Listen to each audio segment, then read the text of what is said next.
starting 5, 4. Oh, okay.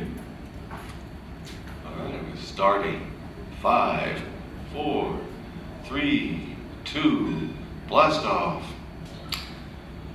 Well, good morning, everyone. Welcome to, I guess, the first session of Saturday at the Mid-Atlantic Nostalgia Convention. I thought I'd start off real quick with a little anecdote about my granddaughter who was here for the first time at a Nostalgia Con. I thought yesterday was kind of funny. We arrived and she was so startled not to see any limousines in the parking lot because all the stars would be here. And then it dawned on her, oh, that's because they all flew on their private jets. And I told her, no, none of them got private jets. Oh, I guess it's only TV stars now who have private jets. Well, okay, her education has just begun. And last night she wrote a nice letter to Don Wells saying, and I'm your #1 fan, even though I haven't yet seen Gilligan's Island. So I think, for me, that kind of made me think of something this morning as I was coming out to do this presentation, is that for most of us here, we're coming to kind of go back to those thrilling days of yesteryear, to visit our childhood or our early adulthood and remember times past. But it struck me, one of the great things about this Nostalgia Con, we're also creating memories now, today. When we leave here, not only do we have those memories from times past, but we get memories from this weekend, maybe some new friendships, some new connections, and so our nostalgia now includes this weekend. And for folks who aren't here, out there in Radio Land, come on down sometime to the Nostalgia Convention because it's a lot of fun with a lot of interesting people. And you can learn an awful lot, even if you haven't seen Gilligan's Island. All right, now hopefully everybody got a copy of the flyer that I sent around this morning. There's two things at the top I thought I'd plug before I get into the presentation proper. And that's two website addresses. One is www.spywisenet, and that's my website. If you're interested in spies at all, whether it's James Bond or spies on TV, spies on movies, in movies, in fact, in fiction, that's a good place to check out. It's not just my stuff by miles. There's lots of articles and essays and interviews and directories of all kinds of things that are espionage oriented. So that's spywisenet, and if that's your cup of tea, hopefully you'll stop on by and see what the offerings are. The second website there is for www.audioentertainment.org/DWP, and that's the website for a radio show that I co-host. It's called Dave White Presents. It's in part, a little part comedy and comic songs and that sort of thing. But the heart of what we do is the interviews, very much of a nostalgic bent. For example, some of our recent guests have included folks like Van Williams and Don Wells and Martin Grams, for I guess the third or second time. Okay, how many times Martin's been on? Mark Goddard has been on. So that gives you kind of a sample that what we do is very much what folks who come to nostalgia conventions are interested in. We've done actors from the past like George Lazenby, who was James Bond, and Gary Berghoff, who was Radar and MASH, and folks from Dukes of Hazzard and other folks from Lost in Space. We also do lots of old rock and roll stars from Steppenwolf, the Byrds, the Archies, the Ventures, Strawberry Alarm Clock, Electric Brutes. If you remember the 60s, that's where a lot of the musicians come from. We also talk with lots of authors about TV books. Mark again has been on a couple times talking about his Green Hornet books and others. Jim Ross has been on. It seems like every third show we've had Jim Rosen on because that's how many books that guy writes. About the Invaders and Wagon Train, and upcoming show we're talking about his new book on Peyton Place. And we have many, many authors that talk about TV, film, entertainment of all kinds. So if you stop by the main website there, we are on every other Tuesday night. This Tuesday, the main feature is Columbo creator William Link. He's a guy who helped create Mannix, Murder, She Wrote, Columbo. We're talking about Columbo most of this time around. And with Joan Steiger, widow of famous Rod Steiger, plus other things. So that gives you kind of a sampling of what we do. But every other Tuesday night, we're on ksab.org, but most listeners go by the website and check it out at their convenience. If you go there, you can look through the archives and go all the way back to August 2008. And you can see who some of the folks are, and hopefully you'll check out some of the shows. All right, that's all the plugs I have for this morning, so I guess we'll get started talking about what it is you came to hear about, and that's the origins of Spy-Fi. And the first thing I guess I want to say about that is, what is Spy-Fi? Where did the term come from? And it is kind of an interesting situation because nobody seems to exactly know who first came up with the word Spy-Fi. You would think that, because he's kind of appropriated the term, it would have been coined by collector Danny Biederman, because over the years he's collected a number of spy artifacts from the 60s, or TV and film artifacts from the 1960s. He's got a Maxwell Smart shoe phone, he's got the leather pants worn by MFP, all the Avengers, the tarantula used in Dr. No, all kinds of things that were used in TV and film. And for most people, they think of Spy-Fi as being something of the 1960s, during that era when the Man from U.N.C.L.E. battled the evil Thrush, and every week they were doing something kind of science fiction oriented. Novelist David McDaniel got it right. Thrush stood for the technological hierarchy for the removal of undesirables and the subjection of humanity. There's a goal for you. But emphasis on the technology. Every week on the Avengers, the John Cena people fighting diabolical masterminds that were either invisible or shrinking people down to size, or and weather controlling machines. You name it, all kinds of terrible ways to take over England or overthrow the world. Was very much a science fiction sort of bet. And many people kind of connected that to the James Bond phenomenon of the 60s.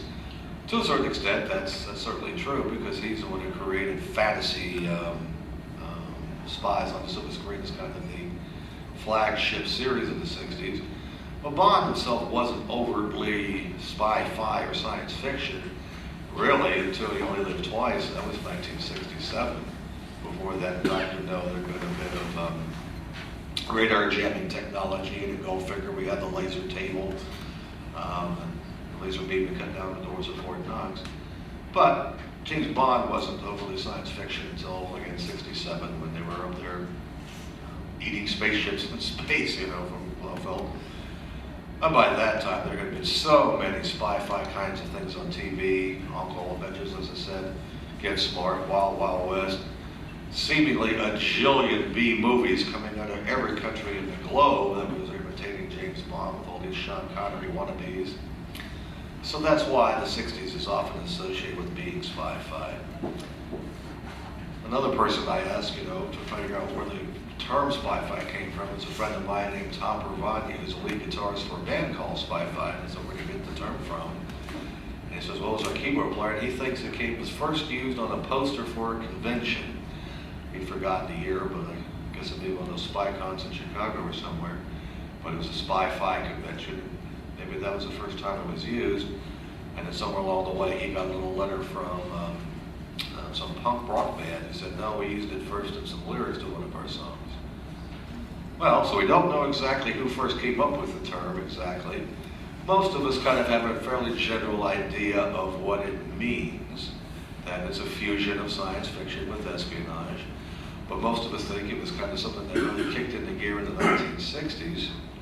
But in fact, Spy-Fi goes all the way back to the early years of the 20th century. And it first kind of started showing up in early novels of speculative fiction in the early 20th century. And that's because that was a time in which people were starting to, especially in England, we're talking about novels by British spy writers in the early 20th century, when they were starting to worry about invasion from Germany. The notion of World War I was just on the horizon, was just beginning. And new technology was starting to worry people and frighten people. And one thing that's kind of been common in spy fiction has always been this speculation. What is the cutting edge technology that the enemy can use to defeat us? Or what's the cutting edge technology that we can use to defeat the enemy? And back in those days, you first started seeing things, British writers like Duckworth, who wrote the Duckworth News stories? I'll mine on them. Serialized stories where they had electronic eyes that would be used to detonate mines by submarines. And there were other writers who, like Coat number 2, where you'd have early uses of infrared technology and cameras controlled by computers. Perhaps the most famous of that time would be the novelist John Buchan, whose character Richard Hannay, most famous for being in the 39 Steps, one of the 4 novels. He was Mr. Standfast. It was an early case of the Germans using anthrax to attack English communication lines. And that's anthrax. It's long before 2001 when such an attack was actually happened here in the States. But that's kind of one of the things that created Spy was this idea of what can they use, what technology is available that a country can use against its enemies, and in particular the Germans. And they showed up big time in many of the serials and the early movies of the Victorian era, late Victorian era, especially when they had all these stories with little girls or sweethearts who would have one good boyfriend who was the all-American guy and one bad boyfriend who turned out to be, an agent of, well, not the Nazis, but the Germans. And it'd be either grandpa or uncle or dad or a sweetheart who'd be out in the barn having created some brand new explosive or some new chemical formula or something like that. And there'd be this love triangle, and they had to save grandpa because the Germans wanted that brand new explosive or whatever it would be. The true love triangle was mainly the point, and the MacGuffin was rarely, as Alfred Hitchcock would talk about later, rarely didn't make any difference exactly what these scientists had created out there, but they were always in jeopardy, and there was always something for the young girls to save the men with. But they had some serials, it's S-E-R, right? A-E-L, just to be sure. They were more overtly spy-fi. One was called The Black Box. That was an early silent serial in which an agent was able to create a device that allows him to see who's calling him on those early telephones. And another was called The Secret of the Submarine, in which some agents are able to cheat the Japanese out of a device that can extract oxygen out of water. And then along the way, we've also got some really bizarre things, one of which was Marion Davies, who was in one of the early serials, The Dark Star, in which this alien rock falls to Earth, but it has all these secrets that she memorizes to help them out. All kinds of strange things. So it's got Ghost Patrol, I think it is, Ghost Squad's on the hand out there, where they're trying to figure out why all these planes are crashing. This outfit's got a radium mine and they're shooting rays up into space. Perhaps the oddest of all of those is, and you can find it out in the dealer's room, I saw it yesterday, was Gene Autry and the Phantom Empire. You got a government agent who has a radio show, has a boys' ranch, and he's also got to protect this ancient civilization that's beneath the earth that has all of this wonderful technology at their disposal. So he's running around. He's got to get the show on time. He's got to save the boys' ranch. He's got to save this ancient civilization, and all of that in some, 5 or 6 parts. Again, it's out there in the dealer's room if you want to check it out. It's an interesting serial, to put it mildly. So there's only a lot of fantasy during this particular time. I think there's really 2 series worth mentioning that would have a lot to do with what would come later in the Bond series, one of which is kind of listed on your handout packet, and that's the Dick Barton series, which there was, I think it's 4 movies, in which Don Madden played the character of Dick Barton. And every one of the movies, there was some kind of fantastic device that was being used by the enemy that they would take on the death rays of, people loved death rays back then, and other kinds of tech that would knock out Blackpool or take out London or whatever it might be.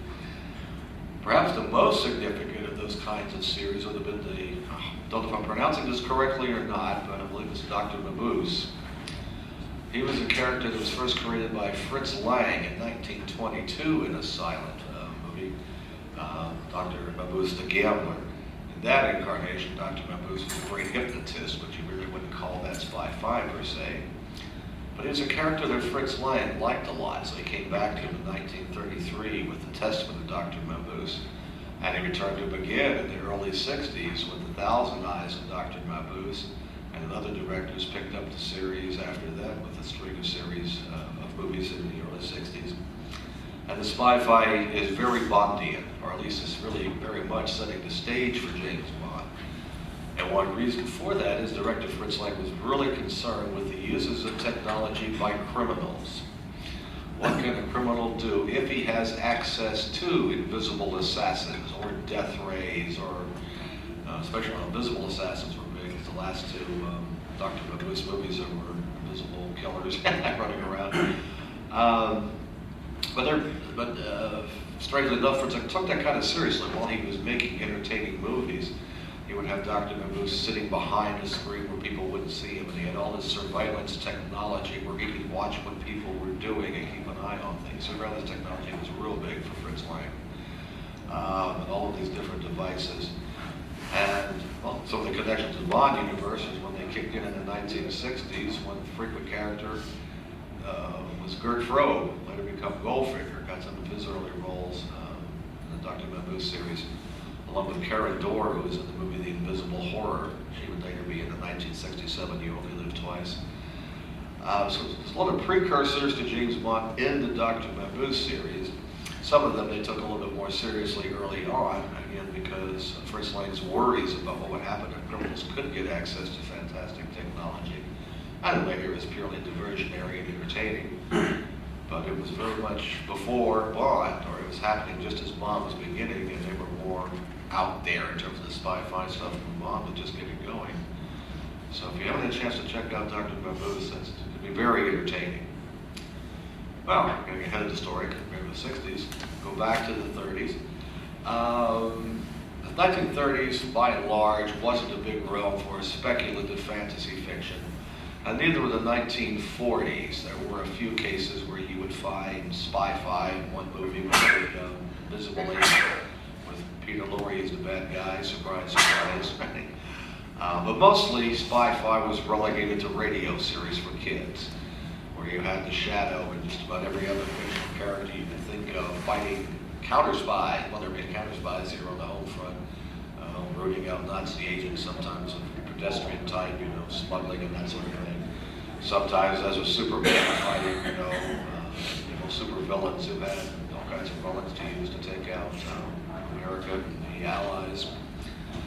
But it was really kicked in the 1950s because, as you may recall, the atomic age and the Cold War really were the same thing when they got started. Because in the 1950s, fears of technology, which had been there right after World War I, when thousands were devastated on the battlefield and warfare would never be the same again. Well, after Hiroshima and Nagasaki, our conceptions of devastation and destruction changed completely. And in strange, movies with radiation, powered monsters and all of this kind of stuff that we all remember from the B movies, that all directly related to the atomic age, where you have movies like The Atomic Kid with Mickey Rooney as a atomic powered secret agent. Atomic City, you name it, there's all kinds of atomic things involved. And of course all those big monsters. And some of them were meant to be both speculative fiction but cautionary. What are the dangers of technology gone amok? What happens if technology is taken over in the wrong hands? Or what happens if someone innocent? Well, you can even look at a movie like The Fly in 1958, where a scientist bumbles and gets himself converted into the fly. Obviously, that's not spy-fi, but that's one of those cases where there was a lot of interest in what might happen if science is used badly. What could happen to us? What kind of destruction might happen? But the most we would see of that in spy-fi per se, you would find in what's called, it's called the children's hour. First of all, you'd think of like radio dramas. One kind of unusual one is many folks here, fans of old-time radio, remember Jack Armstrong, the All-American Boy. Well, for one season in 1950, he became Armstrong of the SBI, the Scientific Bureau of Investigation, looking for what kind of scientific problems might be out there causing us harm. There was Captain Midnight, who you may remember was a very much Cold War kind of character, where on both radio and on the TV version of it, over half of the agents are mad scientists that he was fighting. And this is, of course, was a great era when we started seeing mad scientists were working for the communist, supporting the communist, and broadcasters loved shows like Captain Midnight and Atomic Squad as well, kind of a silly 15-minute serial, I think it was out of Philly, where communism was used as propaganda in many ways to kind of get the young to be worried about what the commies might do. But of course, most of it was diverting fun, but it was a children's hour. It was stuff for kids. Especially 2 TV series focusing it on today. One of which was called The World of Giants, which was the most expensive TV series of its day, not surprising, which starred Marshall Thompson as a 6-inch FBI agent who would scurry around, and most of his battles, of course, were with playful kittens and trying to get under doors and out of bushes and fighting the bad guys for the FBI. And his main request in all the world was for a 7-inch girl. But it didn't last very long, simply because it was a very expensive production to make. And the other show that we're going to be seeing a sample of here in just a few minutes was called The Invisible Man, which is actually kind of a, well, as you'll see in a few minutes, it's kind of silly. But back in 1959, it was kind of a transitional series, and there's a number of interesting things about it. First of all, it was produced by Ralph Smart for England's ITV, which before Invisible Man had basically done costume dramas with Robin Hoods and things like that, people in England's past doing all these things.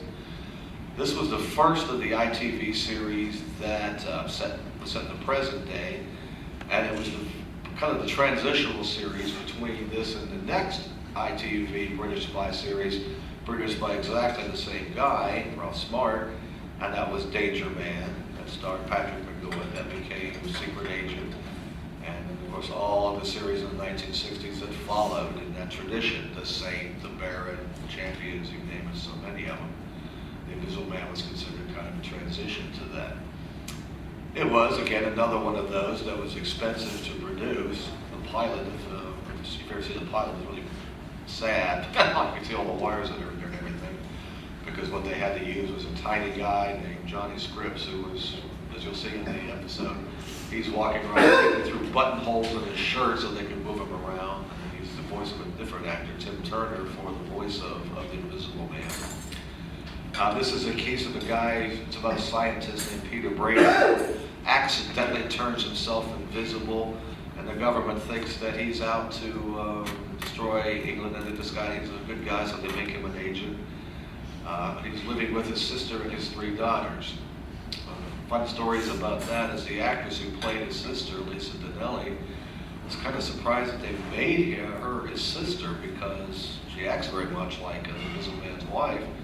So she went to the producers and said, why am I his sister, not his wife? We don't want the listeners thinking about what an Invisible Man might be like in bed with a woman. There were other weird things that happened along the way. There was a communist group in England. I forgot the exact name of it, Freedom Lovers Union or whatever. We wanted them to pull the series because it's obvious propaganda against peace-loving communists everywhere. As you watch this show, if you find this a real threat to peaceful democracy, please point out the clues to me, as only they were able to spot it. It was an interesting series in that a number of things happened along the way, because stunts at that time were extraordinarily primitive, of course. They were done for real. There was no digital technology, which led to the day when there was a chase scene going down on the streets of London, and passerby saw this car racing down the street with no driver, and they ran to stop it while they were shooting, not realizing there was a stuntman crouched low down there to pilot, so it looked like an Invisible Man was driving the car. Well, there's some other stories about it we may be talking about after the episode, but I figured it's early in the morning, enough listening to me for a little bit. Let's watch an episode of The Invisible Man, and then we'll see what kind of questions and things you want to talk about after we return to those thrilling days of yesteryear. So where are you at, Mark? Whoever. I'll go get him. He turned invisible. He turned invisible!